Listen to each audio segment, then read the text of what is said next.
So good morning, everybody. It's nice to see you all as we enter even more lockdown, and we're hoping you get your COVID jabs sooner than later. This morning, we are going to be hearing about another heritage project. As you know, JSCN has its own heritage project, which is just over halfway through, and we'll be updating you. We've got a history festival coming up at the end of March, where you'll be hearing about a number of other Jewish heritage projects going on. But in fact, we were very apposite, partly because of a connection with Brian. We were talking about the Sephardim and Sephardic roots, and that is exactly where we're going today.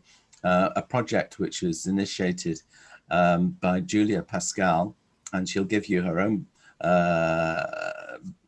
idea of her background and where that project has come from. And I know, Julia, that your project, Lost Jews, which is about the Sephardim of England or Great Britain, has changed quite a bit because of COVID, and you've had to remodel it and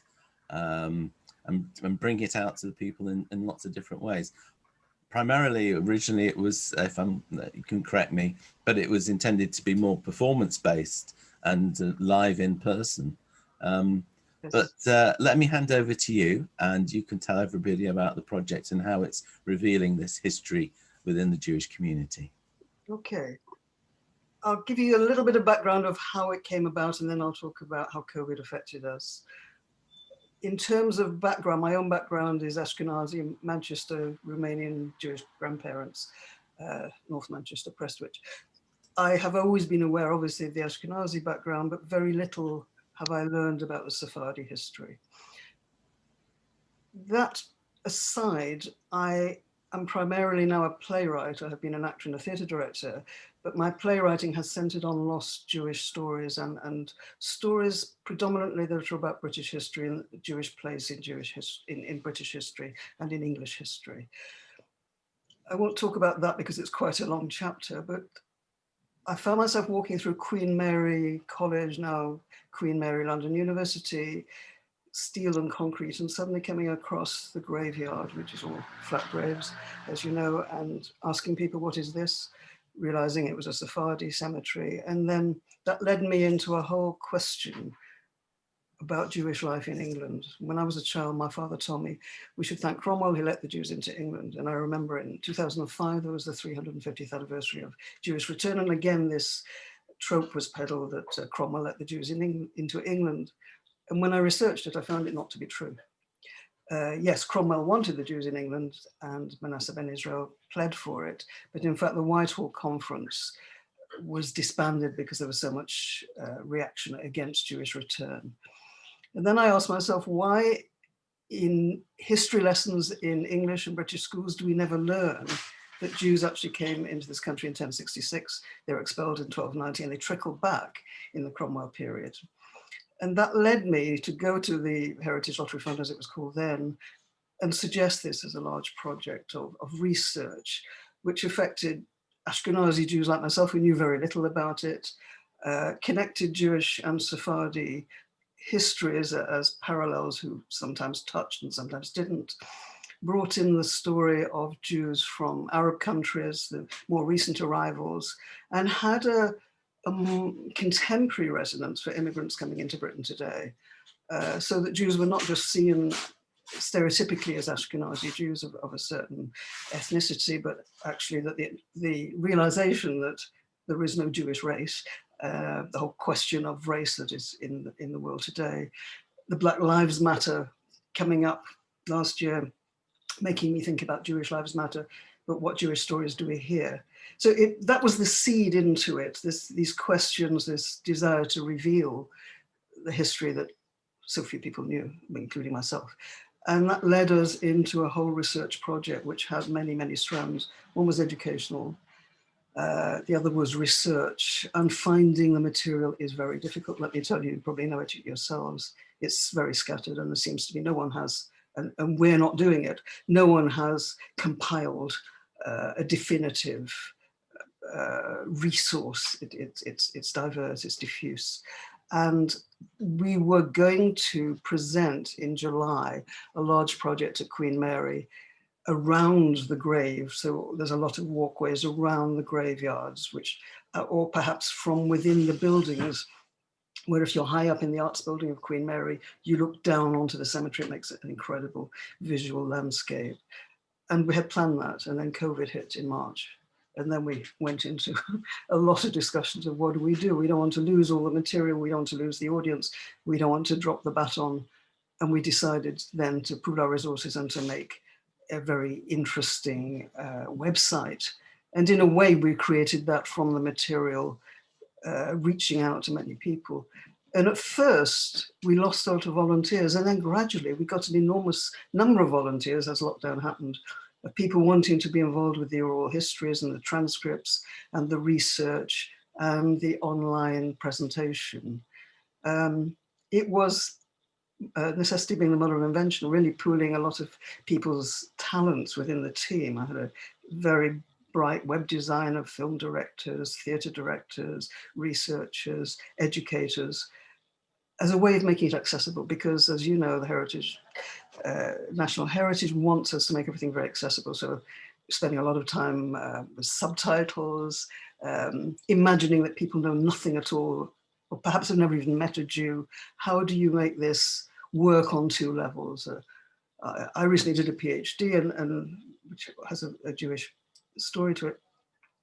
And I became aware that what I wanted to do was make it feasible on an academic level, but also on a simple level. And that's quite a struggle to have the two areas running side by side.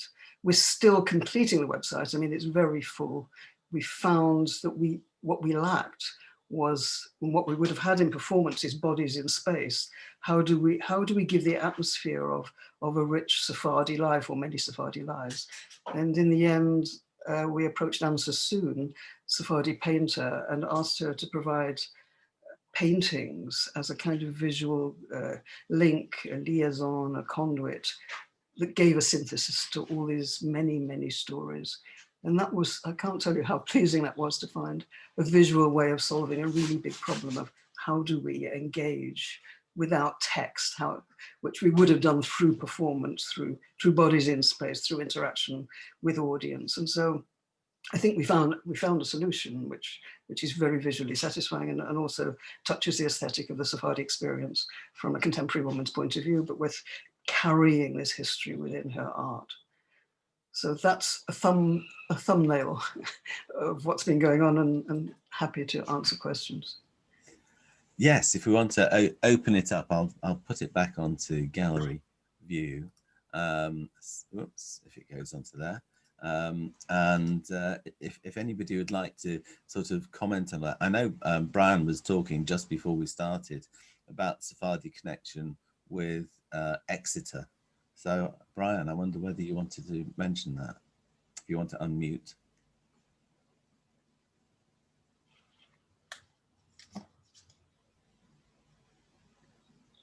There we go. Thank you, Ed. Good morning, Julia. A pleasure to hear from you and meet you. By total sheer coincidence, it's only 3 or 4 days ago that I watched Susanna's July video presentation to EHRS, where I used to be a member. And I know Susanna and the late Neil very well. Yes. Exeter dates back to 1763, and according to Wikipedia, which is not the be-all and end-all, was started by Dutch merchants coming in. Dutch, obviously, Sephardi merchants. And what really fascinated me, and I've been a bit idle and not chased it through, one of their second wave of people joining them was Joseph Ottolenghi. And I just wonder if he is a predecessor of the current chef. I don't know whether Ottolenghi is a common Sephardi name or a rare Sephardi name. Can you say that? Because I'm just at the moment because we're doing an ebook, in fact, that Stefan Goldstein is editing an ebook for us. And I'm looking at ways of making all these names interesting to viewers. And Ottolenghi is a name that comes up in the names of Sephardim coming in from Holland in the 18th century, so 17 something, 1770 something. Yes. And the name comes, I don't know how common it is. It's obviously a kind of Italian sound, isn't it? So I don't know, but perhaps we'd have to ask him. And Joseph encouraged everybody's wrath by converting to Christianity. So go figure. Yes. Beth, That comes up a lot. The conversion story comes up quite a lot in our research, that obviously it was so painful to remain as a Jew without any civil or political rights that it was the easiest journey. Yeah. Beth, you got your hand up, and I'll come to Anne after that. Oh, you're still on mute. That's the echoing cry of Zoom. You're still on mute. Mute. There you go. I've got a very interesting book called The Jews of Singapore. It's about the Elias family, of which my mother was a member. And my mother is also the great granddaughter of Rachel Sassoon, which is in itself quite interesting. But this book lays out lots of famous people that have become famous in later life. And the book is actually written by Izzy Sassoon, who lived in a flat above my mother and attended my mum and dad's wedding. So if anybody, I don't really want to part with the book, but if anybody wants to relate to it that is from that part of the world, I mean, mum was a British subject, obviously, but it's just so interesting to see what was going on. It also relates my grandfather's capture by the Japanese, tells lots of interesting, you know, mum said on the day of their wedding in 1942, propaganda rained from the sky. It was almost like confetti if it hadn't been in Japanese. So there's lots of interesting stories there to relate. Thank you. Thank you. I'm sure if there's some way we could get your email, we would love to talk to you more about that. It's an area we haven't covered, and I'd be delighted if we could include that. Yeah, I mean, we can, Bess, if that's all right, we can pass Julia your email. Fine. Okay, we'll do that. Anne, let me go to you. Morning. Morning. Yeah, I'd just like to say that I was really privileged to be part of Julia's project, and I just felt heartbroken when it all changed, because she had such a profound vision of presenting it around the event, around the graveyard, and it just felt so positive and such a wonderful idea. So it was really heartbreaking when it happened, and we had to stop it. But I did enjoy the drama workshops and the interviews that I did, and I love being part of it. But I've been able to connect it, I think, with the Connecting Small Histories project that we've been doing with JSCN, because I'm coming across quite a lot of Sephardi circus performers, jugglers, acrobats, people in variety, and I was surprised just what an impact they made on the Jewish, on the music hall scene in Victorian times. So that is something that has carried over for me from Julia's project to the JSCN project. That's very interesting. I hadn't heard that. Yeah. So there was a troupe called the Joe Bagani's troupe, all Sephardi circus performers who were known for Risley, which means lying on your back and juggling with your feet.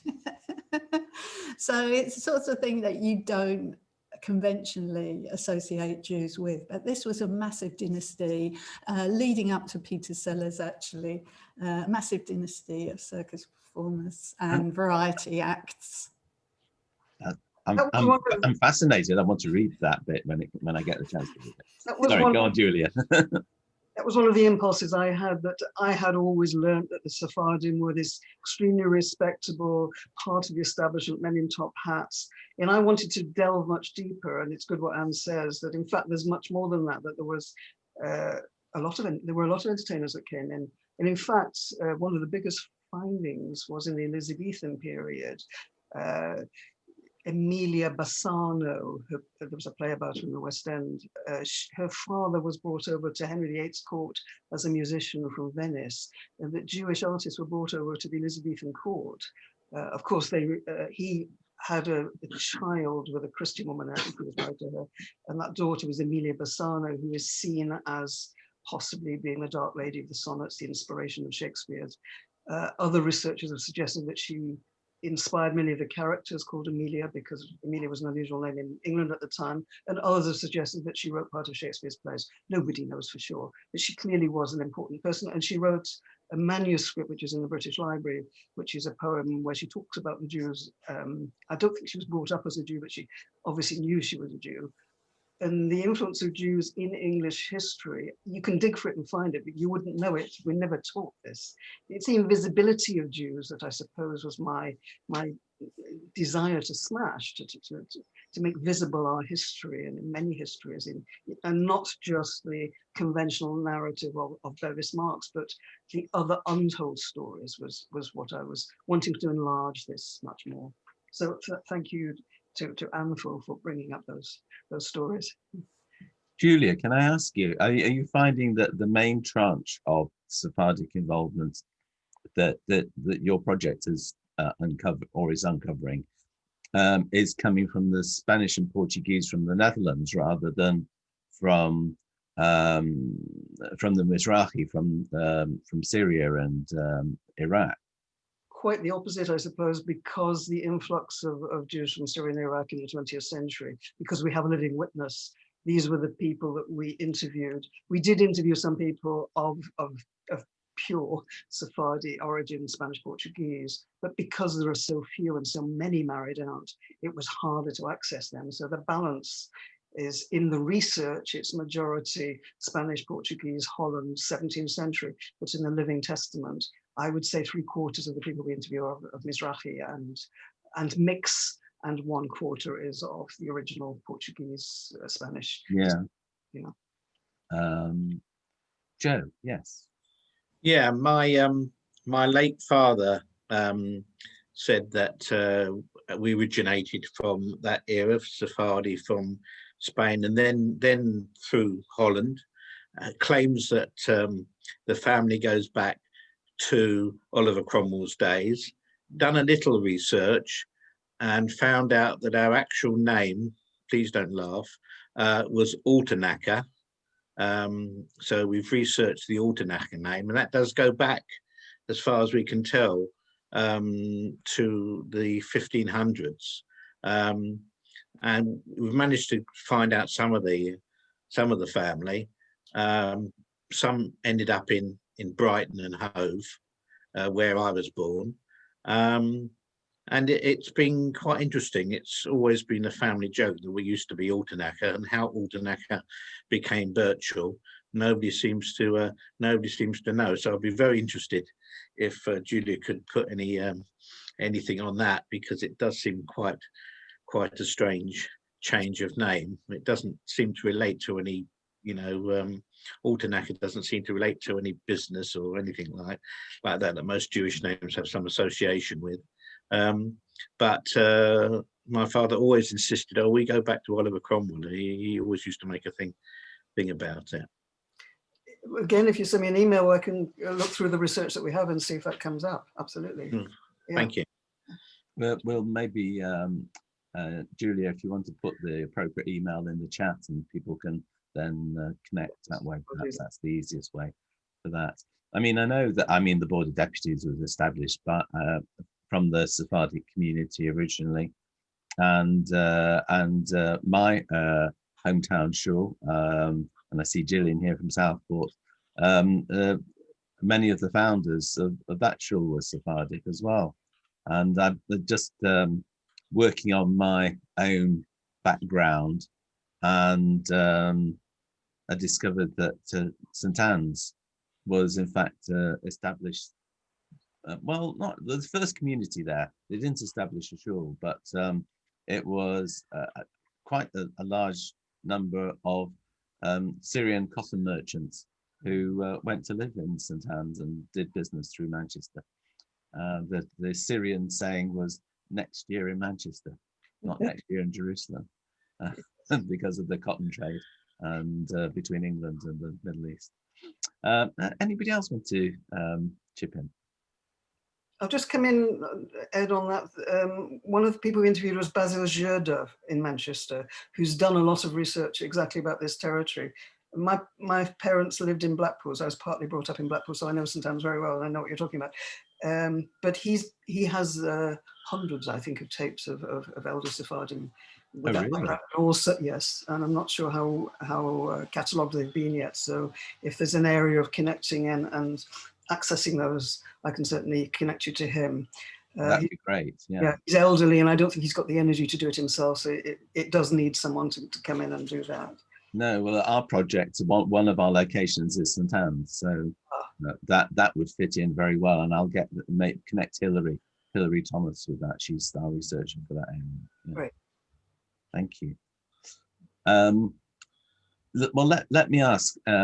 How long is the project intended to run for? I mean, is it going to continue into a second phase? And how is it, you talked about the development of the website and disseminating the research via that and the whole sort of atmosphere around the Sephardim, getting that across in different ways.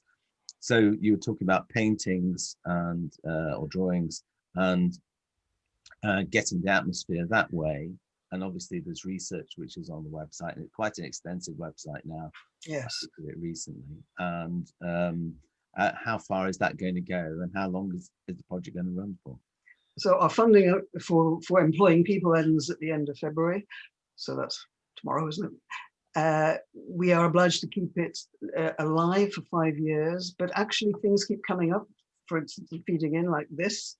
And the more I don't see that we're ever going to stop adding, because it seems to me it's so valuable, because I'm so curious about the story and the stories. I'm like a sponge. The more you tell me, the more that will get added into it. It would be good if we could get some funding to eventually do a performance, I have to say. I think we're missing the live, although we probably wouldn't have made such a brilliant website if we had the performance, because we put everything into it. But as more and more stories are coming in, more and more people are volunteering, I think we can make a very rich performance once we're allowed out to make performance. And I would like us to do that, but we'll have to look for funding outside to make that happen. So I see it as ongoing as my answer. I'm just telling you the pragmatic areas behind it as well. Yeah. Yeah. And what about organizing? You say you had to sort of reinvent because of COVID and losing the original performance. Yes. I mean, getting your head around that massive change, what was that like? There was a kind of panic, I think, between us all. And then we had a very long meeting of, well, we've got all these intelligent people in the room, on the Zoom room. How do we get around? How can we make a very exciting website? Because most of us, although we'd used digital work before, it was mainly the academics, and particularly the dance people, who have been using digital platforms and methods and experimentation. We hadn't really used it more than as a shop window. And then we realized we've got to go much further than that. So to give you an example, education. How do you begin to make an education pack? And I thought of a very simple way of doing that would be my own interest in lettering, so the English alphabet, A to Z. How do we find each letter that has a very simple and a very complex story? And so I said to our educational director, go from A to Z. I'll give you something for each letter, and you work with the children and your own children, and you make something happen from that. So she went away and we worked on that. So it works again, very accessibly for young children, but also for academics. It's a portal in to much deeper research. So it's a question of brainstorming, and I have realized how important, if you get 10 good brains in the room or on the Zoom, and you allow yourself to be free and to say anything that comes into your head, from that you can pick the best and then refine it into something that's beautiful online with the web design and with the filmmakers. So it's about giving creative space to everybody, but having a very clear structure of what you want. So you're both disciplined and chaotic at the same time. It's probably how I write plays at the same as well. What is process? That really fascinates me. So that's the process. Perhaps I transferred my process of playwriting into the group, and because they're a mixture of very creative, anarchic, very disciplined mathematical thinkers, we got what we got. I think that mixture of different brains. We've worked with children with autism. You talked about Susanna Kraft-Levine, her son who's very slightly on the autism spectrum. We did a whole process on film editing with him, and we brought that in. And even within this project, we gave a workshop to young people on the spectrum. But by acknowledging that we all have very, very different brains with very, very different skills, and allowing them free rein, that helped us make the website as interesting as it is. So if that's a long way around to explaining it, but those are the processes we use to get there.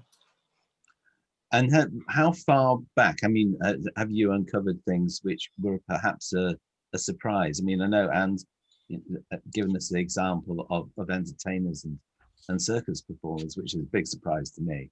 I had no contact with that side of the world at all. Well, mine is with, like I say, the cotton merchants and things like that. Every day I find something new. I learned some reading this week that there were Jews in the Norman army. I had no idea that there were archers who were Jews. Then not all Jews were moneylenders. So again, to break the stereotype of all Jews being associated with money and money lending, yes, they were brought in by the Normans to do that, but some of them went in and became archers. I mean, who would have known that? I haven't written about it or put it on the site, but it's every day there's a new light bulb that goes off of discovery.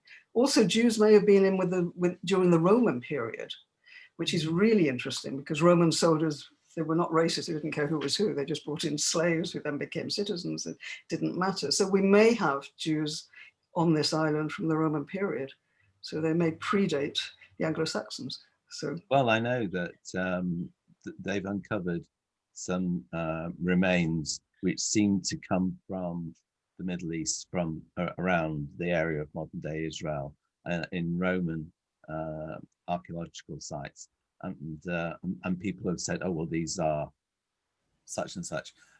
The chances are that they were Jewish. Yes, really. Yes, because of the slaves. The interesting person that keeps coming up is Licoricia of Winchester. You probably know about. No, tell me more. Licoricia of Winchester was a moneylender, extremely powerful, wealthy woman. She was married twice. The second husband, David, when he died, she inherited his wealth and she lent money to Henry II. And it is believed that part of Westminster Abbey was furnished with money lent by her. She was murdered and no one was prosecuted, so perhaps for the wealth, who knows. But she has emerged, and Jewish scholars in Winchester are, I think, wanting to erect a statue to her. There is some research going on about her. So she's a completely neglected medieval character that's is really worthy of note. Our problem is that there is not that much. All we know about Jews in the Middle Ages is what Christians wrote about them. So it comes through slightly deviated archives, so we don't really know what was what. We just have that material that's recorded in Christian chronicles.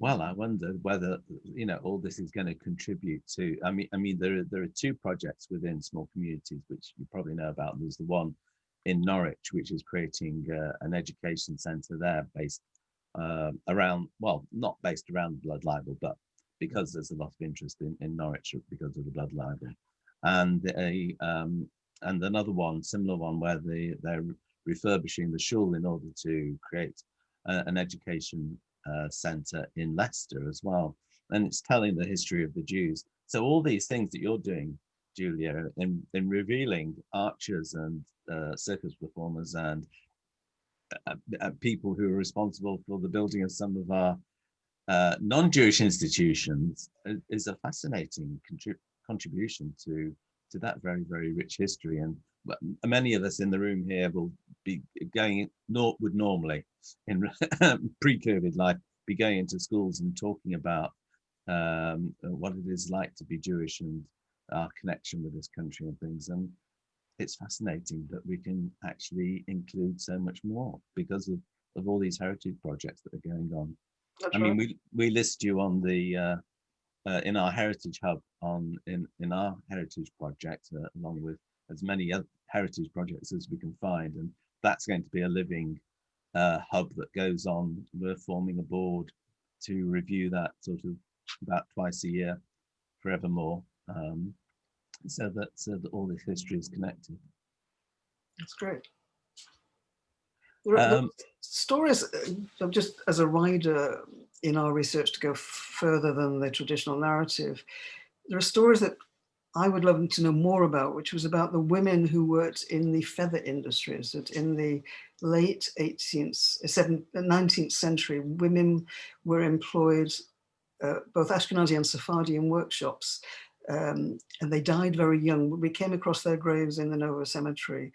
They're dying in their early 30s. Of lung disease because of the fragments of feathers that go into their lungs in these ill-ventilated factories. The kind of proletarian Sephardi story, which is really not known. I think there are many more to uncover there. Of course, no one wrote about it.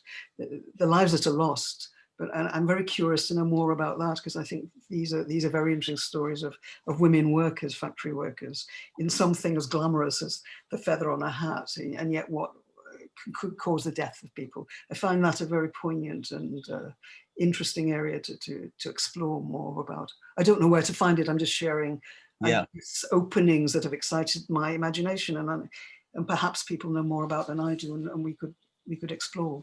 Well, where would those places be? Would that be in London, or would it be in Birmingham? And I can't remember where the hat making cities were. There were particular ones, weren't there? We've come across it in London because we're London based, and we didn't do research outside of London, which is why Exeter kept coming up and the other centres kept coming up, and we note them, but we didn't do the archival research there. We had problems with the archives being very difficult to access. London Metropolitan Archives has the Sephardi archives, but to get to them is painful. You need a lot of permissions, and I query why that's not on open access. So I think we haven't seen everything, and I make a great plea for that to be on open access. There may be more that should be researched about these stories, these personal stories, but I couldn't get past the wall, and then COVID happened. So I think there's a lot more to be done on Sephardi stories that are lost. And to go back to your question, yes, London, I think, but they may be happening in Manchester, Birmingham as well, probably. If my memory serves me right, Julie, there's a feather museum in Blackheath. Is there? Ah, yeah. Wow, thank you. Brian, you wanted to come in. Yeah, thank you. Talking about Lucretia, Julia. Yes.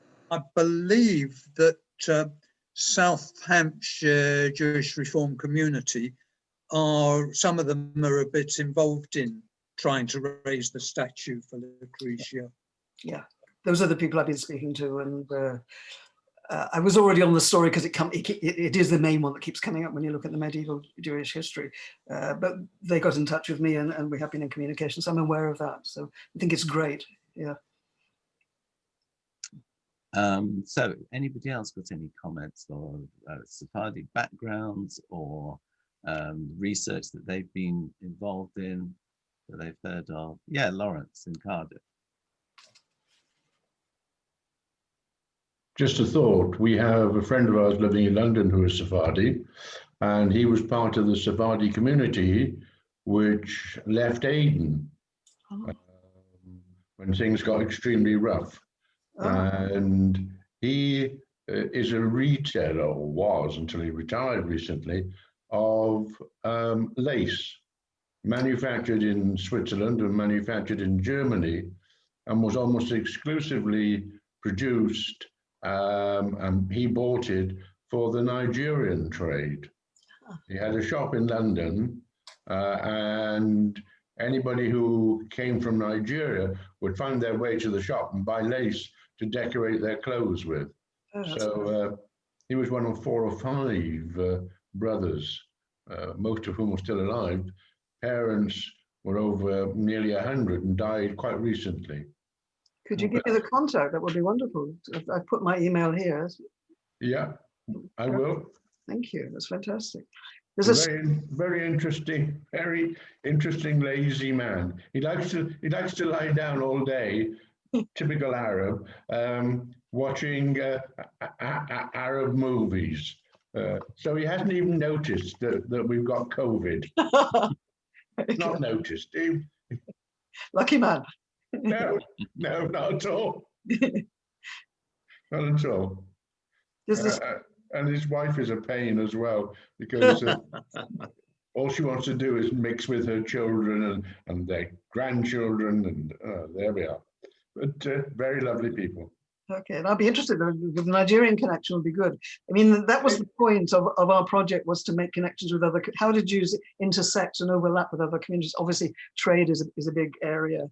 And I think that is a way of bringing people into Jewish history, not just saying, because I feel that we're seen as a fringe minority and old news and not particularly cool, the way of revealing intersection and relationships in the past is particularly important. So thank you.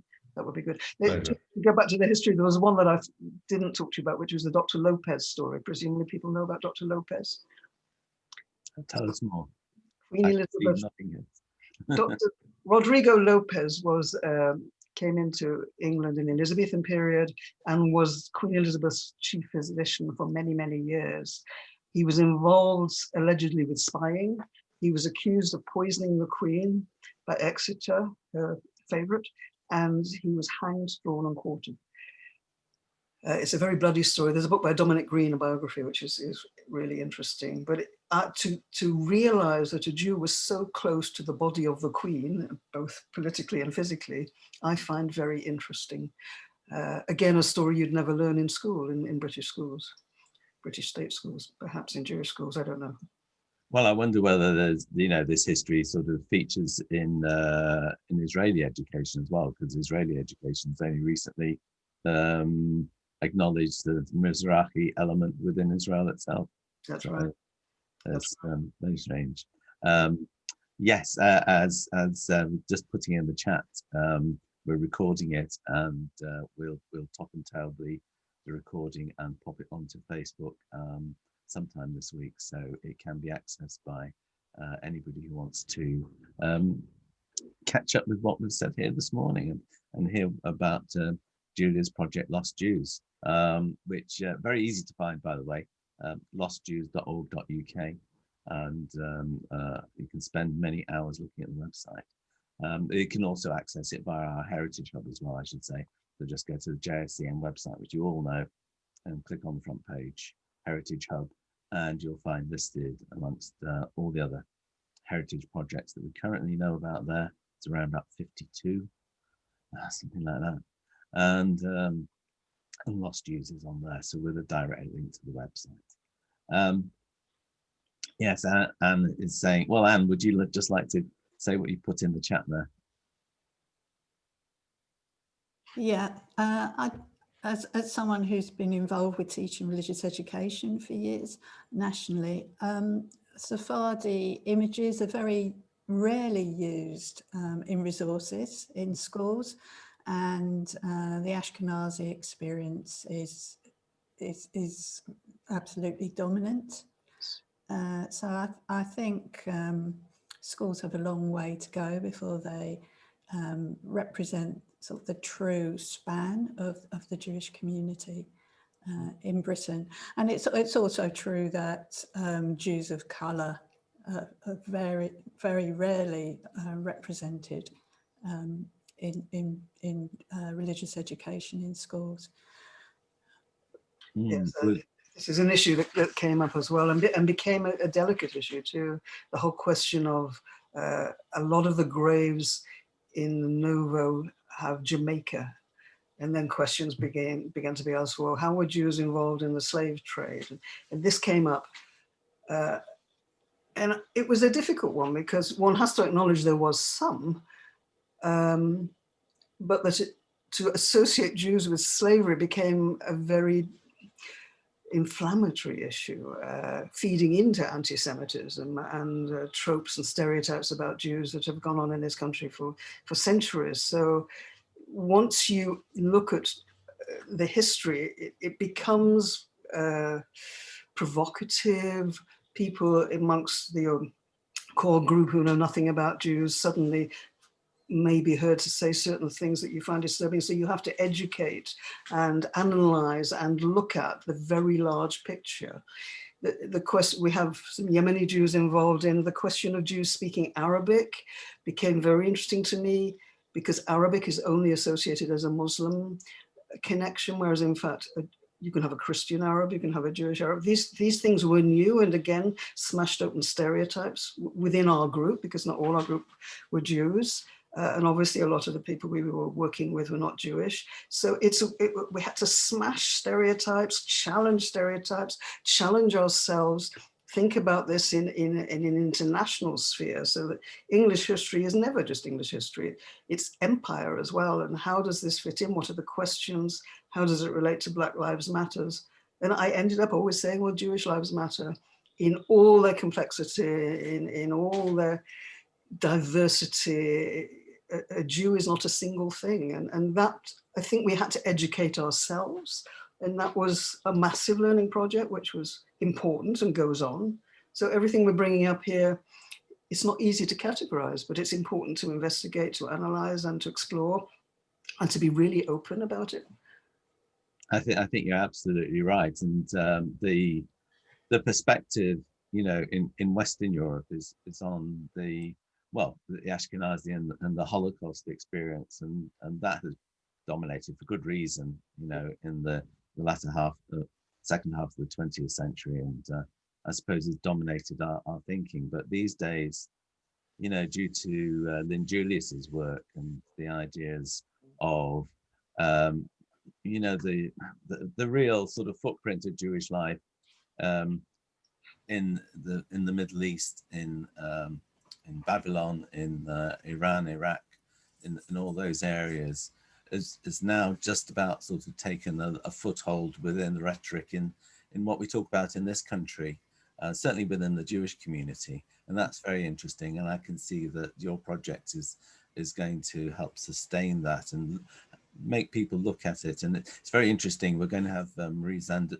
Zil in next week, and one of the topics that we're going to be talking about is Black Jews, and how that fits into our thinking about issues today, both in our community and outside our community as well. So very interesting there.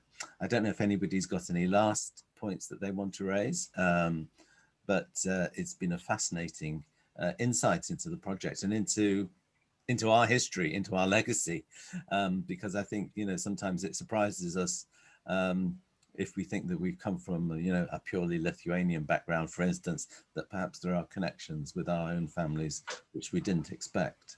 And you know, looking back is something which we've got a lot of time to do at the moment under COVID.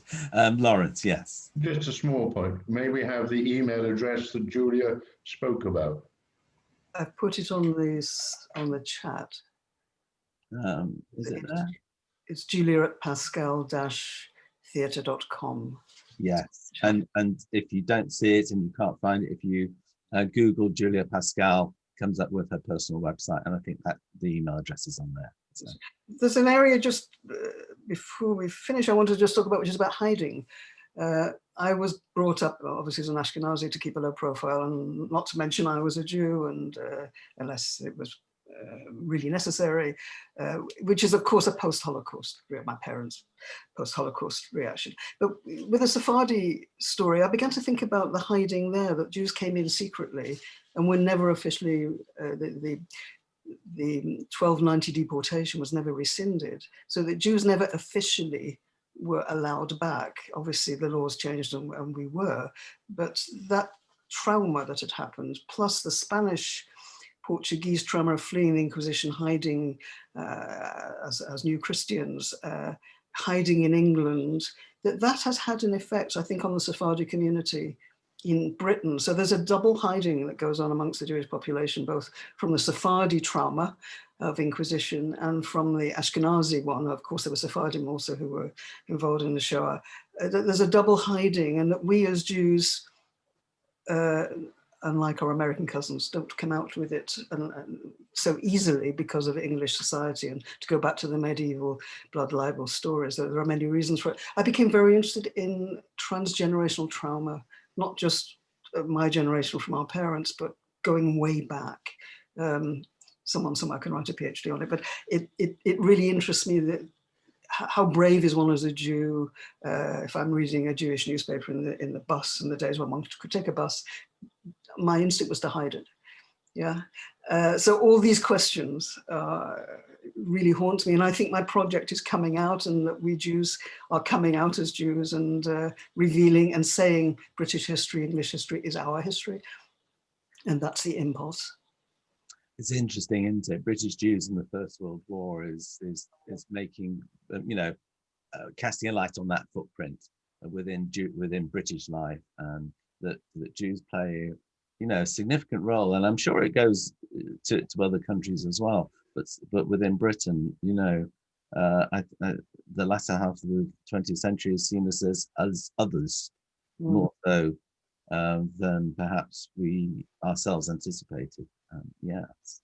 So Julia, thank you so much for telling us about the project. You've got everybody very, very interested, and I can see them all sort of putting comments on there.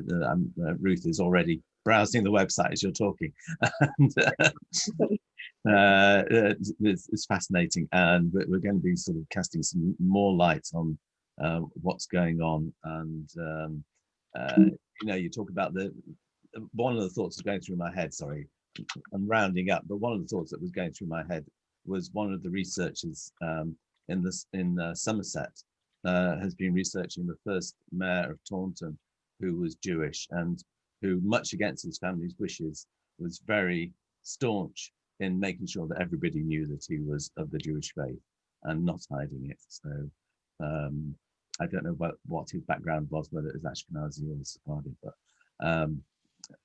that's part of the research was going on there and goes against that grain, but it's probably the exception. Thank you so much. We look forward to looking more on the website, and hopefully we'll connect with you with our History Festival at the end of March, which is the Connecting Small Histories History Festival that we're busy working towards building at the minute. And everybody's giving you a round of applause. If you want to be in touch with Julia, please, we'll pass on her email to anybody who wants it. Thank you. Thanks very much, Julia. Pleasure. With the project. Thanks very much. We'll just round off with any issues that people are coming up with. We know we've got a packed agenda schedule for the next few meetings. I'll just stop the recording there.